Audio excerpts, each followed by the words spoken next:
Okay, the recording's in progress. This is Dan Hegerich. I'm here with Weston Rowe, R-O-W-E, not the row to your boat. It's R-O-W-E.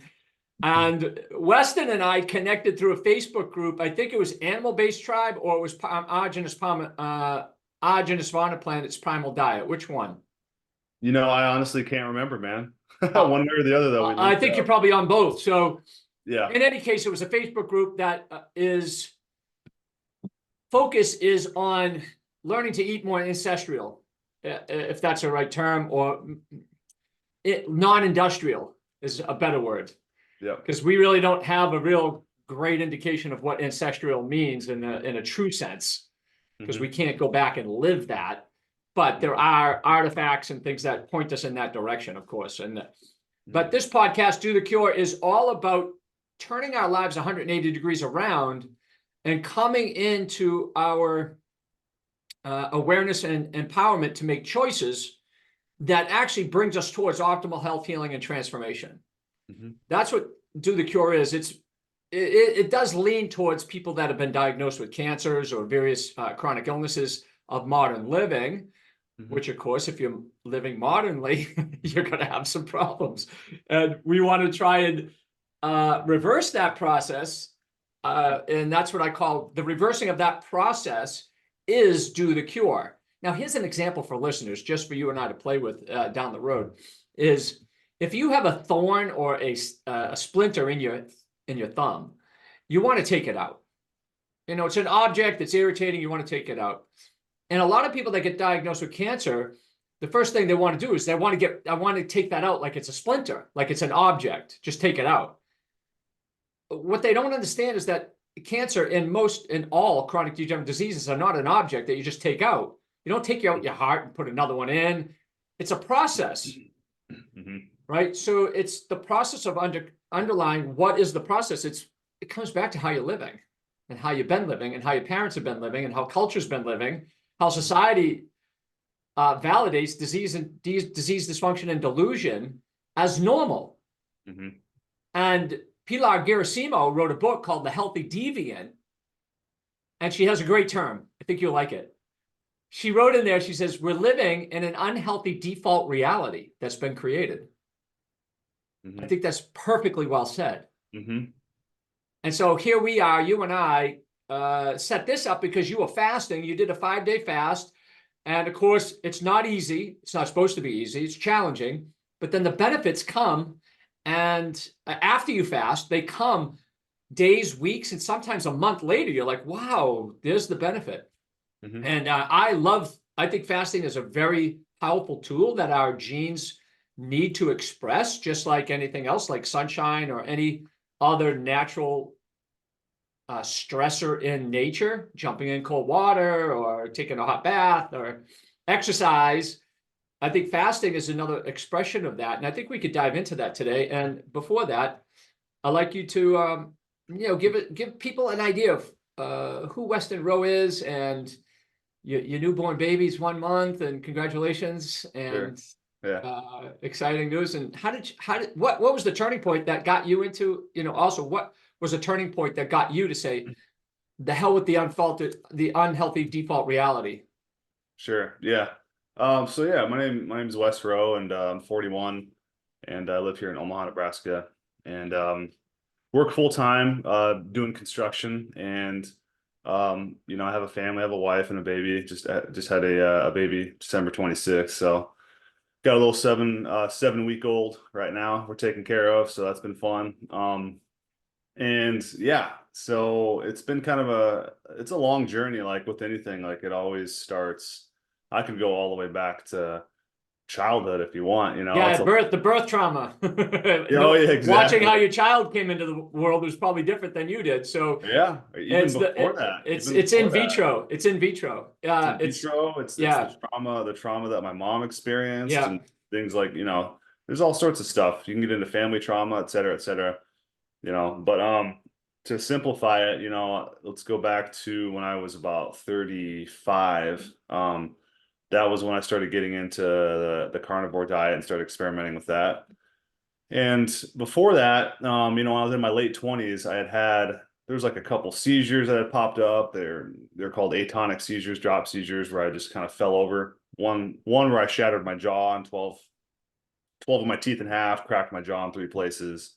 And that was like one of the traumatic injuries that I had. Just that kind of came out of nowhere.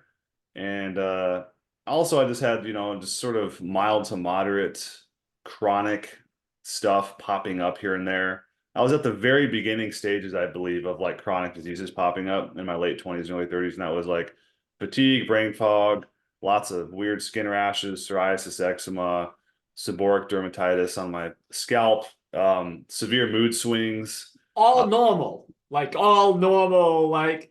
this is just part of our unhealthy reality. Is like you wouldn't think that it's not life threatening, so it's not that bad. I'll just keep having pizza and alcohol on Saturday night with my buddies, and I'll put the cream on, the lotion on, and I'll see the dermatologist every week. And when it doesn't work, they switch up the medication, or they try a different steroid, or and unbeknownst to you, it's like, even prior to that, you don't even know if there was a medication you took in childhood that could trigger the seizures in you, and heavy metals. And yeah, I'd already thought about all that. I'd already thought, was it some kind of shot that I got or something that had triggered it? Because I'd gotten a couple in my 20s for sure. So yeah, and the thing is yeah, you're right. It's like, have some pizza and alcohol or whatever, and like to almost like medicate. So I got into a cycle of like medication too. With like cannabis and whatever. Well, when we're in pain, I mean, the organism wants to feel love, right? That's the purpose in life. We want to all experience and express love. And so when you have that pizza, it feels like love in some ways. Not real love. I'm not saying like the ultimate love, but in that moment, when you smoke some ganja, all of a sudden a lot of the worldly stuff and the noise goes away. Yeah. And you feel a sort of sense of love or euphoria, and all the problems drift, and you get creative, and you get laughter, and all the things that we want to have. But of course, it comes with a painful side effect, which is you can never smoke enough ganja to heal the unmet wound. Right, man. Yeah, that's exactly. And that's you can't eat enough pizza. You can't get enough pizza to satisfy what your needs are, the unmet needs. Yeah, sure. Yeah, and that's exactly what I was chasing for sure. So that was my thing. It was junk food and cannabis. That was like probably the main 2 things.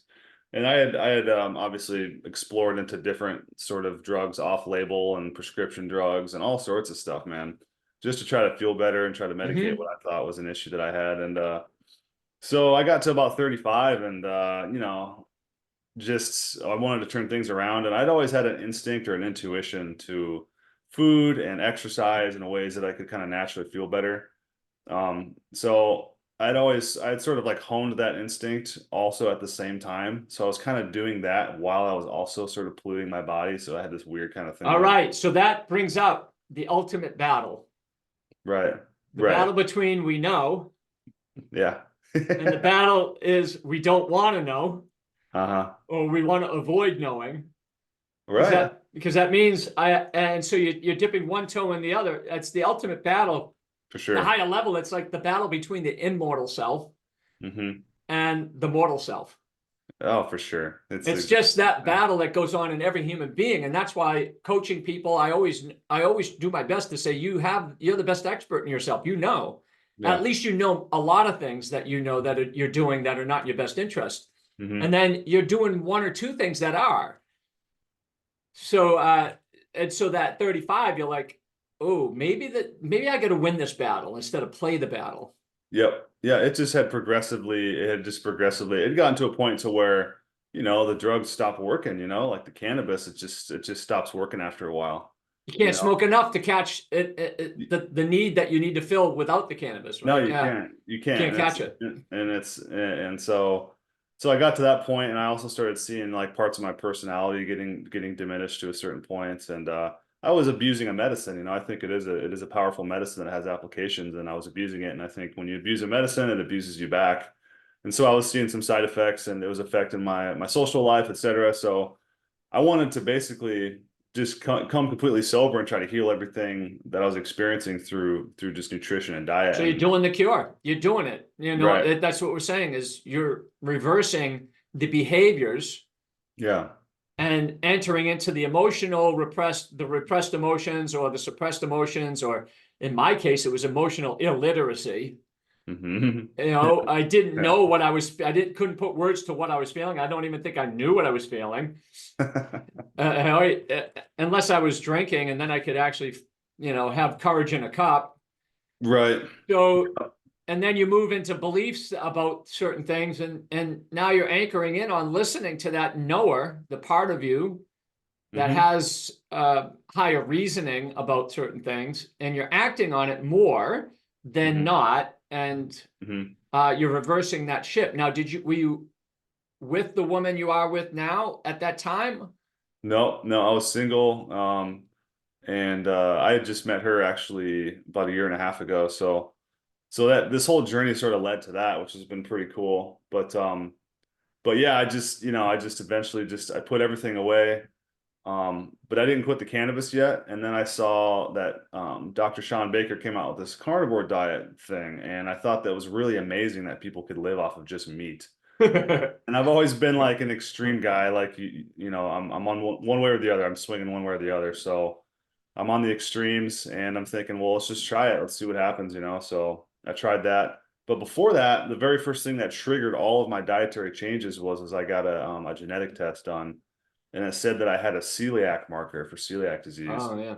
And so that was the very first step into my diet journey. Was I saw that, and I went, well, maybe you know, that maybe I have celiac, because like when you're feeling like crap, like I'm sure a lot of people can relate to this, like you feel like you have everything. I'm like, I probably have MS. I probably do I have AIDS? Like I looked into everything. I thought I had, Well, the mind is going to seek the answer, right?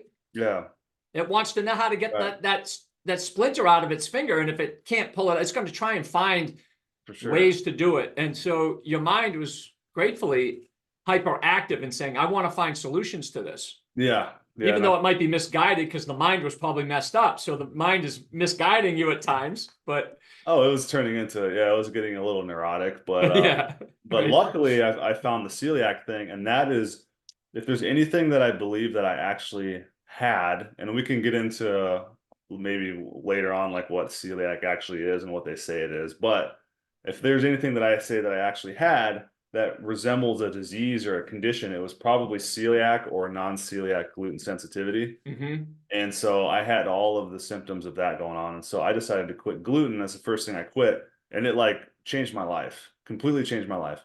So that was a big trigger for some reason, whatever, if it was the gluten, if it was the glyphosate, who knows what it is. But Combination. yeah, quitting all that crap completely alleviated all of my my emotional heaviness that I was feeling, almost like bipolar type stuff going Yeah. on. Yeah. That completely alleviated from just from quitting like breads. And so that opened up my eyes to, I was like, wow, how far can I take this? So I quit the gluten, and then I quit all carbohydrates. And I said, I wonder if I'll feel better if I just do just meat. And I felt really good doing that. I was waking up every day, like cooking eggs and olive oil and eating bacon and eating steaks all day. And I did that for about a month. And I felt really good doing that too. And then I discovered autogenous and the raw meat thing. And then I tried raw meat, and I felt even better just eating raw meat. So then I went to raw carnivore, and I did that for a whole year. And that was life changing right there. So then I did that for a year, and then I introduced like fruits a little bit and some cooked starches after that. And that's Yeah. basically where I'm at today. 5 years later, I just been Yeah. A doing, little bit more balanced. Yeah. yeah, I just been doing And that for the last 5 years.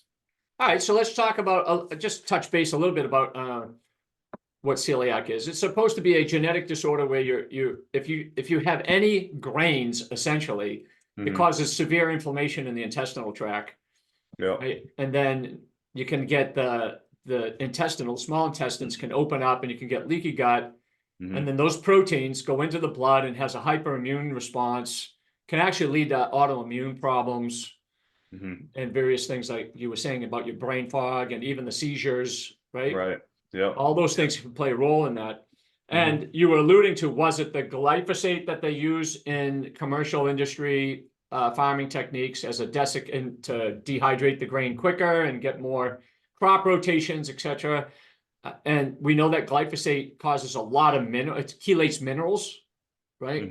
So it can do that, and it also opens up the small intestine as well. So it mimics, it can mimic celiac as well. But you did the genetic test and it said you probably have a risk for this. And so it's probably best that you do an elimination diet, which is what you did. And the animal diet, the animal-based diet, is the ultimate elimination diet. At least that's at mainstream information that we see in anecdotal evidence, when people just cut out the plant kingdom altogether. Leaf, stalks, roots, nuts, seeds, and grains are seeds. When you cut all that stuff out, the magic starts to happen. And that's what you found, and that's what I found in my journey. I had a little bit more aggressive things I had to do because of my chemotherapy and radiation and the effect of the mitochondria. But you found your way, and then you found to the raw food, which has a much cleaner, in my case, it feels much cleaner at times. But having a cooked meal, you know, you get to a point of balance. Having a cooked meal is pleasurable. It's it's not for nourishing my cells, cells. It's nourishing myself and the relationship I have with people that aren't on the raw food diet. That I can connect with them. And personally, I think it creates a slight, you know, hermetic stress response for some people, and that it makes the body build back better. Like it tells the body how to produce metabolic enzymes and digestive enzymes. You know, if you don't use it, you lose it. And if you come to a place where you have no raw food and you only can have cooked food and you're like, I can't eat, I'm going to starve to death. That doesn't make any sense. Yeah, it's become like a regular part of our rotation into our meals. Is once a week or once every 2 weeks we'll go out and have a cooked meal, and it's usually like a rare steak. Yeah, exactly. But I mean, it's almost always that. Let's put it that way, or prime rib. But we'll go out and have like sushi sometimes, and they have some cooked rice in there. But yeah, we'll go out and have that rare steak once every week or two. And it lights you up. You're right. Maybe it's and you're right. It's like it's nourishing the social life. It's you gotta like, you gotta be a part of the world at a certain point. You know what I mean? Well, as it is right now, sure. Yeah. We can't just like remove ourselves, move into a cave, eat raw meat, and just pray all day. You know, like you can do that. You can and try it, but there's a side effect. Exactly. It could be a side effect. That's not big pleasurable. sacrifice. Big sacrifice. Yeah. And trust me, I've thought about doing that. I've definitely thought about doing that. But, the all or nothing part of you. Right. But I decided, I kind of had a awakening, and I was like, you know what, I think I want a family, and I want to live like the normal life, but I also want to live this ancestral, sort of very traditional life at the same time. And that's so Stephen Harrison wrote a book, Being One. Right. Very well. I mean, his work is incredible on consciousness itself. And so, you know, he lived in an ashram for 25 years, and he had a dark night of the soul in the sense, he woke up to the fact that nobody's teaching me to be me and be present. You know, and then he snapped into this other space, and, you know, doing all the austerities to so-called enlightenment. He was having a side effect of, I'm miserable. Like he was hiding his misery. Oh yeah. And then that misery started showing up because he didn't even know who he was. Oh, interesting. And many got something like that. And so he snapped out of it, and he said, well, it's pretty funny with all the spiritual teachers telling us to go all in or whatever, but the hard thing about spiritual teachers is that you can't teach spirituality because it's all spiritual. Exactly. That's so true, man. Having a cooked meal is just as the physical phenomena itself is as spiritual as it gets. Even if it's being displayed by evil deeds, it's still part of the spiritual essence of the phenomena that's here. I know. Oh man, I say that all the time when it comes to religions, and saying, or people claiming that you have to memorize a book or study a book in order to get closer to God, and I'm like, that's the most like material thing you could possibly do. Is like, well, it's another spiritual sales pitch. relying upon a book in order to develop a spiritual connection with your creator. It's just it's hilarious to me. Yeah, there's another guy that I just read. I didn't have the book, but I read a quick cliff note on Nietzsche or Nietzsche, Fred Nietzsche, and he said God is dead. Right. So what he meant by that was once you go beyond your judgments of life, you don't need a God to tell you what's morally good. Oh yeah. Right. You already know. Yeah. And because you know what's good and you do what's good, it feels good. And I don't need anyone to tell me that.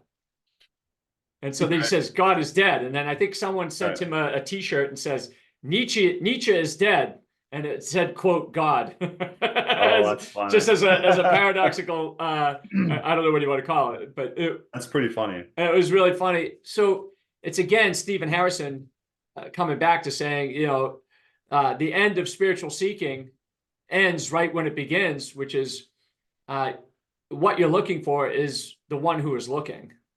Oh, that's funny. Yeah, that's so true, man. That's so true. And everything in the world today is such a big distraction from that. It's so hard for people to get to that spot because everything is distracting us. We got the flashing lights, we got the TVs, the phones, we got everywhere you go, you got music playing. Me and my wife were talking about that. That's a plan. That's a plan, because if you knew your godly immortal self and you could hear your daimon and do good and know what's good and do good all the time, and it feels good.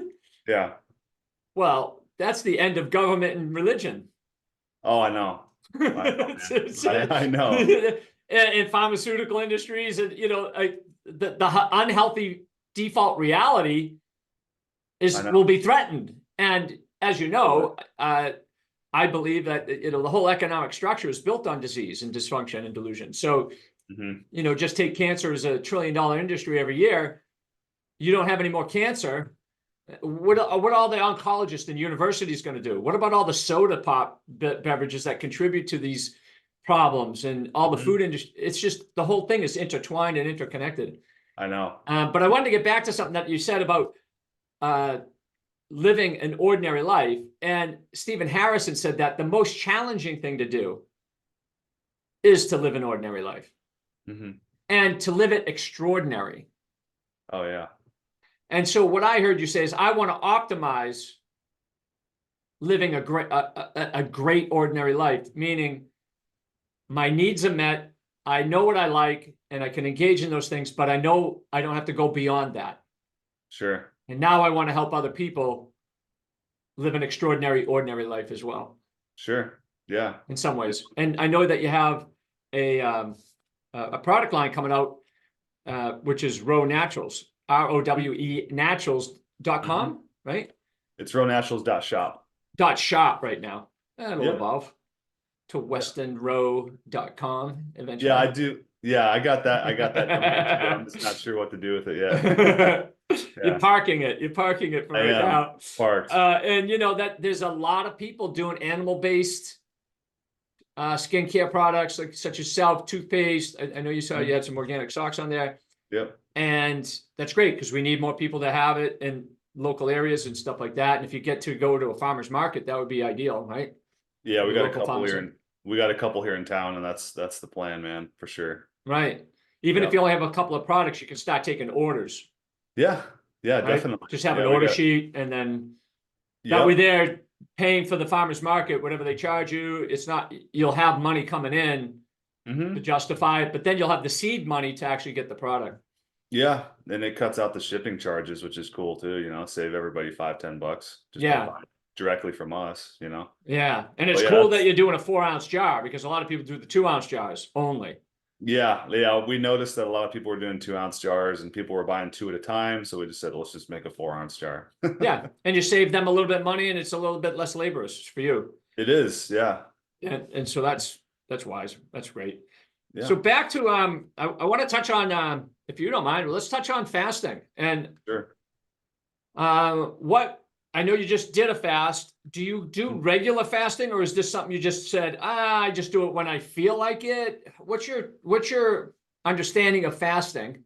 Yeah. As you know it now. And then we'll dive into maybe how I could share some of the things I'm learning from Dr. Don Klum, who's a world expert on metabolic rehabilitation essentially, Sure. or diabetes and all sorts of things. Everything comes from a metabolic problem. So Yep. dive in. Okay. All right. Well, so I guess to be completely totally honest, I'll have to be honest about the very first time that I ever fasted, and that was when I was back when I was medicating. I was using Adderall. While you were fasting. No, no, no. So I was using Adderall kind of off label just to medicate what I thought I had was ADHD, right? Yeah, And it took my appetite away. I see. So I wasn't eating for like a whole day at a time. This was Yeah, like 6, 7 years ago. yeah, And I didn't eat for like half of a day or 3/4 of a day. yeah. And I started feeling really good not eating. And it was the first time in over 30 years that I had did that I had actually not eaten 3 meals a day. And it was ironically because I was using a drug like off label. So, and I'm not recommending this at all, and I'm not saying it's healthy at all, but it's very interesting that that was my first introduction into it. And so then I stopped medicating and using things, and I got into my diet and everything like that. And I started getting into raw meat, and I started getting into fasting and researching fasting and things like that. And I was like, you know what, I'm just going to try it. So I quit eating for like a day, um, and I felt awesome. And I think I pushed it maybe 3 days the first time. And I've done it multiple times where I did 3 and 5 and 7, and I went all the way up to 10 days on water. And this is when I was just getting into the whole health sphere, the whole health rabbit hole 5 years ago, and getting into raw meat. So I was just obsessed with everything because I was feeling so good, and I was like, I want to try everything to make myself feel better. So I was doing the raw meat, and then I was doing the fasting, and I was lucky enough that I had a lot of time off. I was taking a lot of time off from work at that time. So I don't know if this is just the way that God planned it, but I had just been lucky enough to be able to take a lot of time off and to kind of heal myself. And so I was able to just kind of sit on my couch and just fast and not have to worry about, exerting any energy. And it just was mind blowing to me. Like the effects that I got from it were just amazing. And the mental clarity that I got, and the ability to think, and the ability to access words and conversate, and just the mental clarity was just unreal. I couldn't believe it. And so that convinced me that it was great. And then 5 days into one of my fasts, I had like a bowel movement, and I had this like black goo come out of my body. And I had no idea what this was, and it blew my mind because I was like, I hadn't eaten anything in 5 days. Where did this come from, Mm-hmm. And then I found out years later that I think that's what people call mucoid plaque. Mm. That's some people call it that. I just found that out like a year ago. I had no idea what that was. But anyways, so that was amazing to me. I was like, wow, I got something out of my body. But anyways, so that was like 4 or 5 years ago when I really was doing it like maybe a few times a year for like a year and a half. And then I had to go get just a regular job again. And then I started working, and it really became hard for me to do it because, you kind of want to just be sitting at your house, like on the couch, and just kind of relaxing when you do it. So fast forward again, we had our baby this last December, and I took like a month off of work. I was like, I'm just going to take a month off. And that's when I had a chance to do it again. And it was because I was feeling like I was overeating. I felt like I was eating too much food. Yeah, And eating for two. You had a new baby coming. You had to eat for two people. yeah, that's what they say. I was putting on sympathy weight with You're like my wife. nervous. Your anxiety had to be fed. Something was going on for sure. But and I had felt this before in the past. And usually what I would do is I would just like skip lunch if I felt like that. And then I would eat like a light dinner. And it would usually go away after a couple days. But I just felt like overstuffed, overfed. And so I just said, what, I'm gonna fast for a day today. Told my wife that, and she's like, okay. Then I fasted for a day, and I felt great. And I was like, you know what? I'm gonna try it again for 2 days. And I just kept pushing it, and I just felt better and better and better and better. And it went all the way to 5 days this time, and I felt amazing, man. Yeah. So yeah. All right. And so we know that fasting is the healing. So Mhm. once that insulin starts to come down below your baseline, your fasting baseline, Mhm. then that autophagy starts to go in. There's Mhm. something in the brain, I think it's called IDF, no, IDE, insulin derived, no, insulin, um, degradation enzyme. Mm. So we have that in the brain because insulin's so damaging to the brain that it has to have something to degrade it. Mm-hmm. And when you don't have any insulin pumping up into the brain, then that enzyme goes to break down the amyloid plaque. Oh, that's pretty cool. Right. Wow. And so you're cleaning the brain out. And Mm-hmm. that's after 48 hours, right? So that's why day 3 for me is kind of the witching moment. It's kind of I Yeah. might have to have a piece of butter or a bone broth or some like a piece of a crutch to get through it because I don't have a lot of weight. I have no body fat to lose really. So my Mm-hmm. brain gets a little nervous if I'm at 12% body fat. Yep. So 5% is emergency. So it's not as much of a wiggle room as other people. Sure. Anyway, so the whole idea is that the body's insulin goes down, and then all of a sudden, all those inflammation markers go down. That IDE, the insulin degradation enzyme, kicks in after 48 hours. Mm-hmm. Growth hormone kicks in to save your muscle. So a Yep. lot of people think you're going to lose muscle mass. You Yeah. don't, right? And Yeah. because that growth hormone maintains muscle, because muscle's way more important than fat Yep. in a starvation, or not starvation, but in a fasting mode. Mm-hmm. Because you got to run away from a tiger, or you got to go hunt, or you got to be active. Yep. So all these benefits start to come on. It's essentially the healing of the body happens just like exercise. We know that when you exercise, you don't get stronger when you exercise. You're breaking your body down. Mm-hmm. When we eat food, the metabolic process is to break it down. It's the same thing as breaking, like exercise. You're breaking things down. Mm-hmm. So when you get better with exercise is when you rest. Yep. When you actually get healthy is when you fast, Right. not Yeah. when you're eating. That's so true, man. It's when you abstain, when you consciously abstain from food Yep. and stop practicing that and getting into it, because it's something we want to work into our lives, not Yep. just one and done. That's Right. not the way it is. It's like I exercised today, now I'm done for the year. Or I went for a week-long retreat on exercise and I don't have to do any more for a whole year. Yeah. You see the illogic in that, right? Right. So we want to incorporate it more frequently.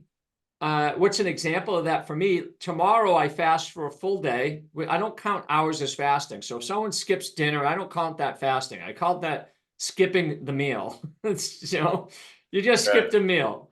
Right. And in your world, you can call it fasting. That's okay. But in the fasting world, in the science, it's not really fasting. But Mm-hmm. so tomorrow's a full day. Then Tuesday's a rebound. And then Wednesday, I fast again because I want to start and stop. I want to be able to let my body go in and out and feel good about starting and stopping at any time, anywhere, for any reason.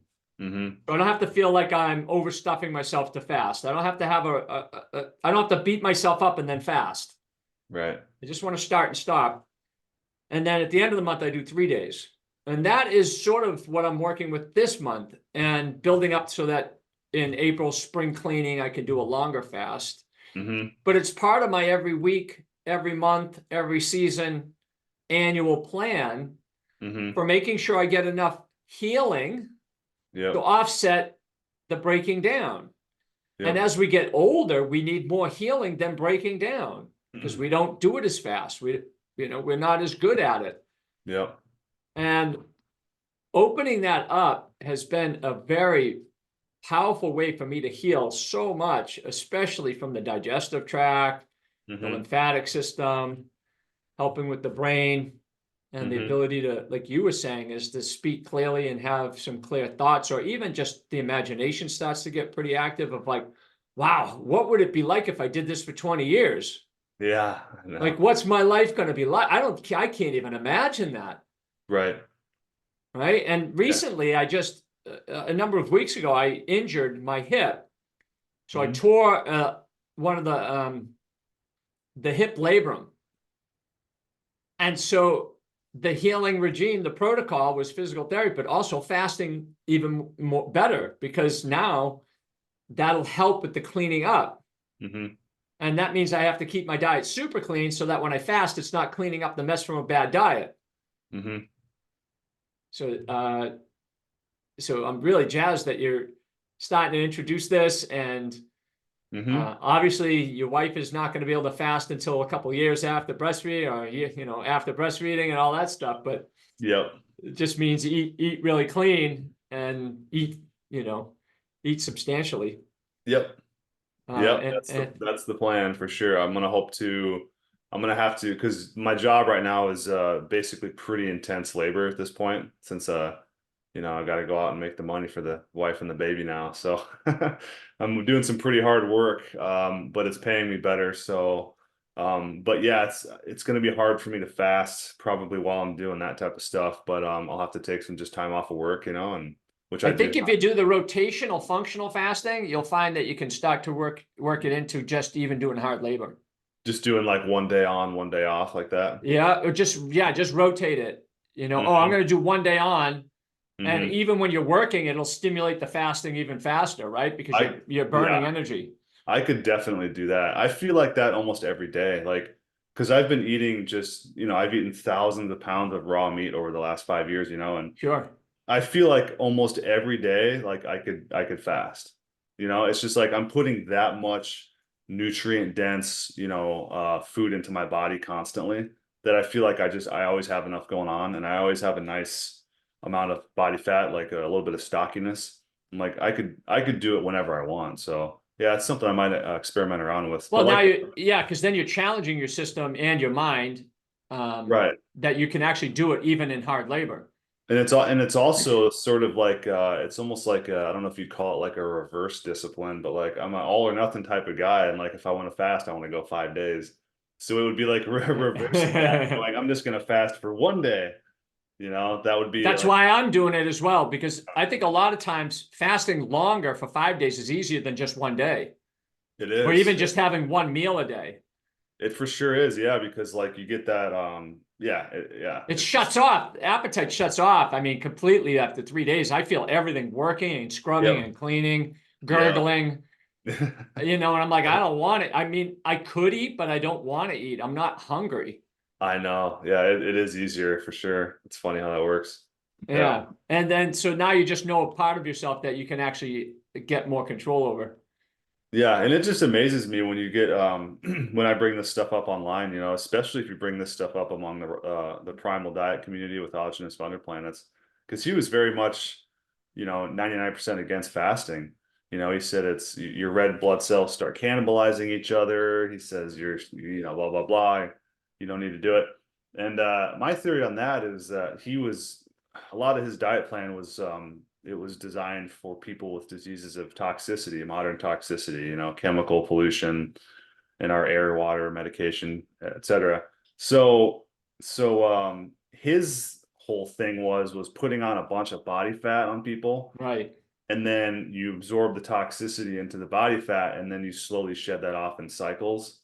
Yeah. Just kind of eating more, eating less, eating more, eating less. But I think he was very against fasting because I think he knew it was a powerful healing tool. But I just think that he was sort of like an all or nothing type guy. Like, he knew it was a powerful healing tool, but he wanted to make his own thing. He wanted to make like the primal diet, and he wanted to be separate from every other healing mechanism out there. Yeah. It became a blinder that kind of hindered his progress in some ways, because I agree, man. I agree. he did. I mean, I knew Arjunus, and I met with him, and I had consults, and I worked with clients with him. I mean, we were going to do a retreat together just before his death. So we had some back and forth, because obviously my story is a 6-time cancer survivor. He has no real idea of what was it in me that helped me heal. It wasn't the primal diet at that time. I found him 7 years later after I got rid of the illness. Oh, So, wow. so it's the spirit in me that it's the essence in me that was looking for the answers and had a vision, Right. had a pathway of understanding how I wanted to frame my way of living. Yeah. And I presented this last night on a quick podcast you'll see it on the actual Arjunus Varna Planet's dedicated primal diet group. Arjunus, if you're unhealthy, there's a lot of things playing into that, like a lock and that lock has maybe 6 numbers on it that you got to unlock. Mm-hmm. Arginus is just one of those numbers. Right. Yeah, totally. He wasn't the whole combination. No, he wasn't. And if Yep. someone, and I have a whole thing we could do another talk on why people would want that to just be the answer to Sure. unlock your whole life problems, right? Oh, for sure. Oh, for sure, And man. he never really said that to me. And he suggested man's best diet for fasting. It's a real old book about the man that I think fasted for about 300 days. Oh, And you're talking about oh, okay. Well, there's man's correct fasting, diet. Man's correct fasting and diet. man's correct diet. Yeah. Yeah, I I love have that that book. book. I Right. love that book. Yeah. And it's not that I'm going to go through do 300 days, but it was just showing the healing potential. And Arginus was understanding of that, just like urine therapy or any of these. What he was thinking is that so many people came to him so toxic Yeah. that fasting would just release those toxins and cause them more harm. And I Right. could see that Right. in extended fasts, but I don't think a day fast would have been a problem. And Mm-hmm. I used things like activated charcoal and other binding agents so that when they're on a fast, they could take that binding agent. Yeah. So once it mobilizes, it becomes adsorbed and absorbed and carried out through the body. Mm-hmm. So it Sure. doesn't recycle or redistribute in the body. Yep. I think that's what he was afraid of. Yeah. Or Yeah. concerned about, or he didn't want that to happen because it's a real thing. Yeah. Well, you think it's a detox problem, but no, it's probably an excess of toxicity problem that's happening, Yeah. and you can't get it out of the body. Yeah. And he wanted to get people stronger. Yeah, I think that's exactly what he was doing. And so I don't, I think it was coming from a good place, and but there could have been a little bit more nuance, I think, to it, and it's tough now because now that he's like not around, he's passed away. It's hard to clarify those points amongst the community, amongst the primal diet community, because it's just people will just say, oh, fasting is starvation. What are you doing? Why are you starving yourself? Blah blah blah. Ajanas said not to fast, and they just repeat that over and over again and parrot that, and so that message is getting passed around, and so therefore nobody's trying fasting. And like for me, eating raw meat and integrating fasting was just like life changing for me. Like those two things I'm going together. to suggest if you're on a carnivore diet of any kind, fasting is necessary because of the excess proteins. Could be. And you want to Yeah. make sure those excess proteins don't remain in the body. Yeah, could be. And that when you fast, the body can actually go in and digest and utilize those proteins properly during a fasted state, like a lion. It doesn't eat all day. It fasts, Yeah. It'll eat the whole animal over a Right. course of a couple of days, but then it's not, it's sitting there sleeping for 20 hours a day Sure. until it's cleaned out. Yeah. And you know what, the biggest obvious thing for me that something is right or wrong is that try it for yourself. Like you said, we know what's good and what's bad and what's right and what's wrong. Like I think we're born with that message is inside of us and that information's inside of us. And so for me, it's like you can follow all the fasting books, you can listen to all the fasting gurus, you can watch all the YouTube videos, whatever, or like me, you can just try it. And it was obviously a good thing for my life. Like the way that it made me feel and the way that it improved my health, it was obviously good. And so that for me was obvious confirmation that it's okay. And I don't have to listen to anybody else after that. And I think a lot of people are afraid to do that. They're afraid to teach themselves and experience things themselves, and just jump right in. They kind of want to get confirmation from books and sources and gurus. And it's like, you have to just learn to listen to your body and just understand that when your body's telling you something is good or it's bad, and that's how you'll know. Well, I think that's the goal, and Arginus wanted that to be the goal. Yeah. And for those who don't know, Arginus Vonderplanitz was the author of We Want to Live, The Primal Diet, and another book called Recipes for Living Without Disease. And he was a very unique maverick in the field at his time for promoting a carnivore-ish diet in his version with some vegetable juices and a little bit of fruit, not a lot, certainly not Right. Paula Saladino a lot, right? Right. But he did promote a lot of honey for some people. I was definitely, I got on that with 5 pounds of honey a day in the beginning. Really? Yeah, I mean, not a day, 5 pounds a month. Oh yeah. And now it's nowhere even near a pound a month, maybe. Yeah, yeah, maybe less, right. holidays a little more, but yeah. So the body naturally started to signal, I don't need this. Yep. And what you were saying is that we are born with the knowing, Hmm. but it has been stripped. Our instincts and intuition have been domesticated, right? Yeah, that's the catch. And Yeah, so I want people to realize that you don't have to know it all on your own. You do probably need some guidance, some mentoring, some counseling, some coaching, sure. Yeah, along with the application of knowledge is where the power is. right. The knowledge or information is useless, Yep. and it can become mentally constipating as well. Hmm.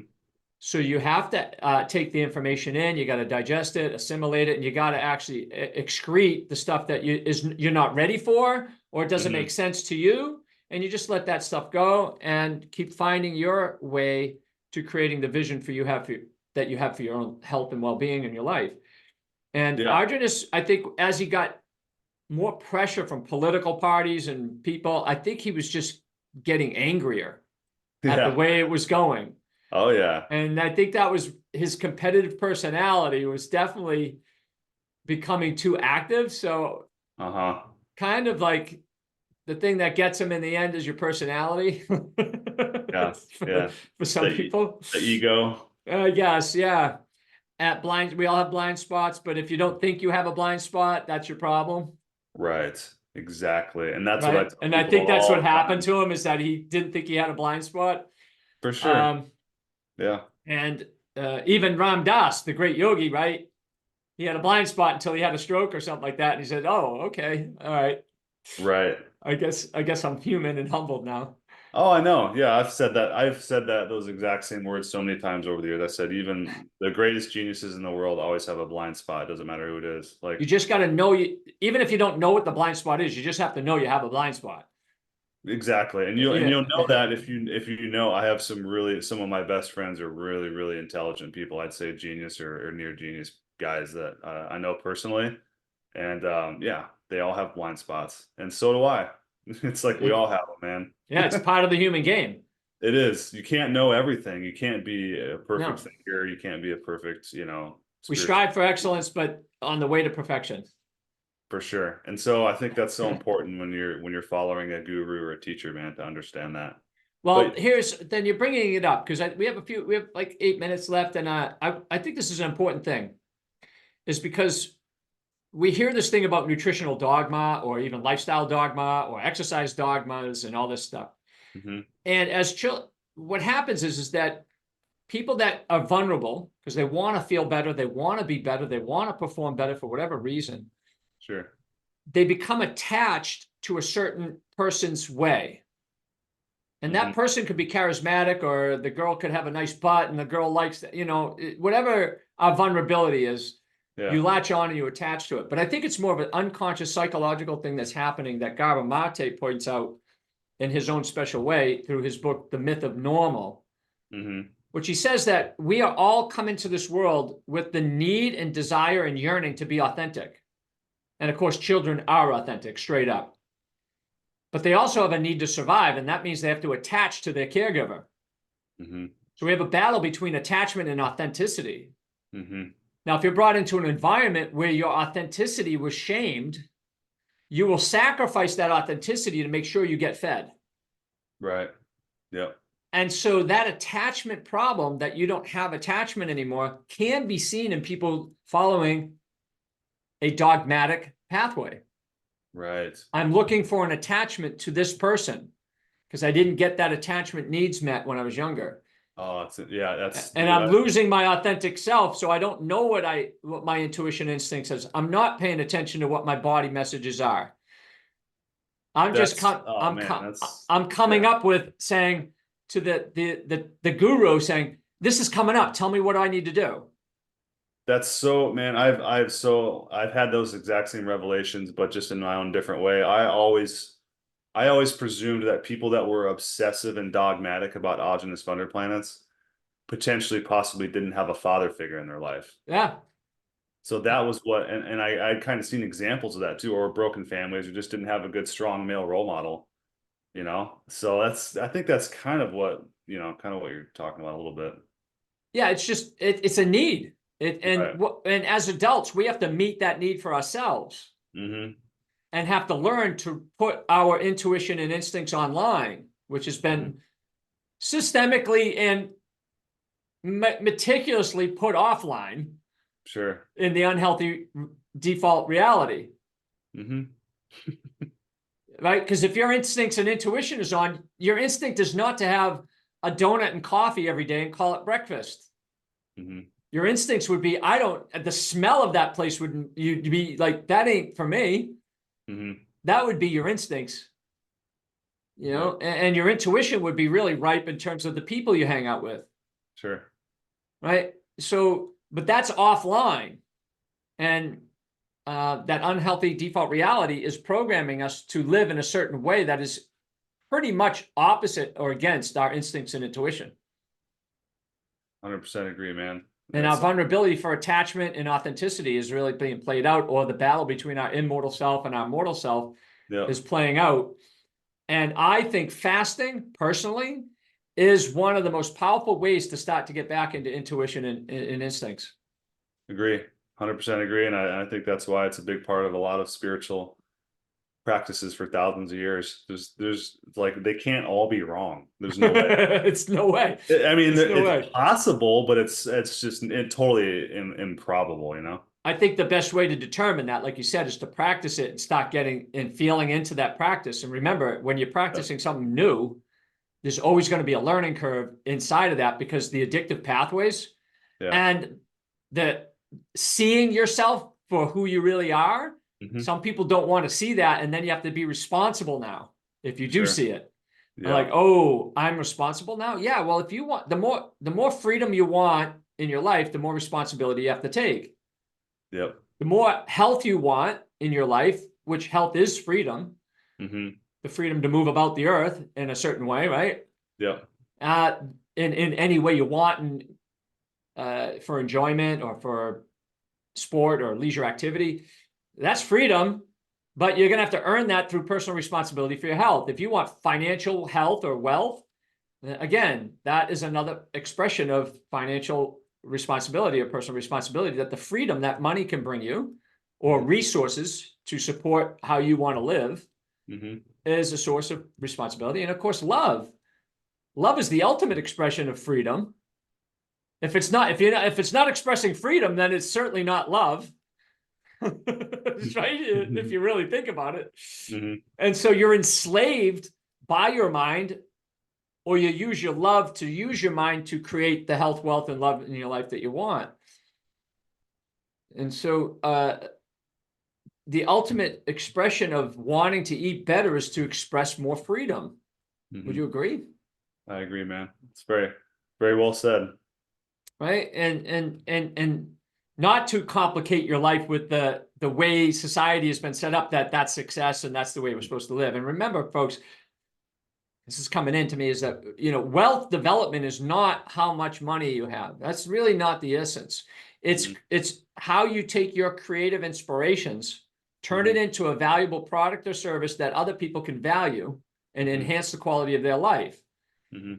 That is wealth. The person that can create a product or service or an idea from their inspiration and imagination and bring it into tangible reality, the person that does that the quickest is the wealthiest. They're like, oh, I have an idea. Boom, you bring that into the marketplace in a week or two. That's pretty wealthy.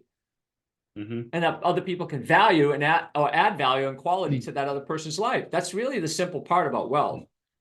And then the second part of that wealth is that you have enough for yourself that you can give enough away, or give enough of your generosity to help other people, realizing that the dynamics of our unhealthy default reality is at hand, and we're trying to make that a different place, create heaven on earth, if you want to call it.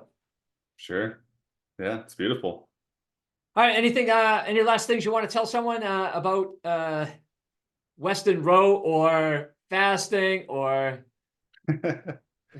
Well, yeah, I mean, I guess if you want to come find me on social media, I'm at the Natural Human Diet on YouTube and the Real Natural Human Diet on Instagram, and I'm posting videos about nutrition and health. And recently we've been doing videos and posts about free birth, natural birthing, and avoiding the medical industrial complex. That's cool. What was the name of that again on your YouTube? YouTube is the Natural Human Diet. I try to post up there as much as possible, though I'm heavily shadow banned and completely out of the algorithm at this point, but I still chip away. And then Instagram is the Real Natural Human Diet, and that's where I'm most active. Okay. Perfect.